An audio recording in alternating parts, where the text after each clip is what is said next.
እኔ ጠፋው ኤርሜላ ጠፋች፣ ራሷን ጠፋች። እንግዲህ አቶ አብርሃምን ራሷ አልፈልግም፣ እኔ መልስ እየሰጠኝ አይደለም። ስለዚህ እንደዚህ እየተጎዳው ክብሬ ዝቅ እያደረኩ መኖር አልፈልግም ብላ እንግዲህ ለአንድ ቀን እንደዛ ብለ ነበረ። ከዛ በማግስቱ እንግዲህ ዛሬ ደግሞ ራሴን ላጠፋ ነው በማለት እንግዲህ ራሱን የሚያጠፋ ሰው በነገራችን ላይ ጸጥ ብሎ ረጭ ብሎ ነው ራሱን የሚያጠፋው እንጂ ለሰው ደውሎ ቤት ነው ብሎ ራሱን አያጠፋም። ገባሽ አይደለ? ራስሽን ማጥፋት ብትፈልጊ ኖር ለምን ቡዜ ጋር ደወልሽና እያለቀሽ ራሴን ማጥፋት ፈልጋለሁ አብርሃም ጋር ካልሆን ከአብርሃም ውጪ ወደ ውጪ ያልሽው ራስሽን ማጥፋት ከፈለሽ እኮ በርትሽን ዘግተሽ ራስሽ ስጥ ማድረግ ነው። ሰላም ቤተሰቦቼ እንዴት ናችሁልኝ? እኔ ያለው እግዚአብሔር ይመስገን። በያላችሁበት ሰላማችሁ በዚህ ትርፍርፍ ይበልልኝ።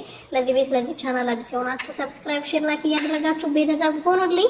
እንግዲህ ወይዘሪት ሄርሜላ ራሷ አልፈልግም፣ በቃ ከዚህ በላይ መጎዳት፣ ማልቀስ፣ ማንባት አልፈልግም፣ ክብሬ ዝቅ ማድረግ አልፈልግም፣ ለኔ መልስ ልትሰጠኝ ይገባል በማለት ብላ እኛ ምልልልል ወደ ራሷ ተመለሰች። ራሷ ልትሆን ነው ብለን ደስ ብሏል።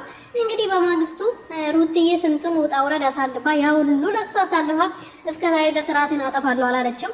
እቺ እንከፍ ግን ገና በ8ኛ ወሯ ሩትዬ 4 ዓመት ሙሉ ይሄ ሰውዬ ሲያቃጥላት ራሴን ላጥፋ አላለችም።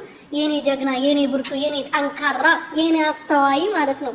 እቺ ግን ተስፋ የቆረጠች ሴት ስለሆነች አይደል እንዴ ባለትዳር ላይ መጣ ልጥፍ ብላ አልላቀቅም እያለችው እንደ ማስክታዩ ነገር ላይ ከተለጠፈ ልብስ ላይ ከተለጠፈ በነገራችን ላይ ለቅም እንደዛ ጥብቅ ያለችው እንደ ማስተሽ ራሱ ተስፋ ስለሌላት እኮ ነው። ሌላ ሰው ስለማይፈልጋት እሷ ብቻ ተፈላጊ ስለሆነች እሷ ብቻ ፈላጊ ስለሆነች ተፈላጊ ስለሌላት ነው እንደዚህ ራሴን ላጥፋ ያለች። ድብን አታረቂም። እኔ ምን አገባኝ?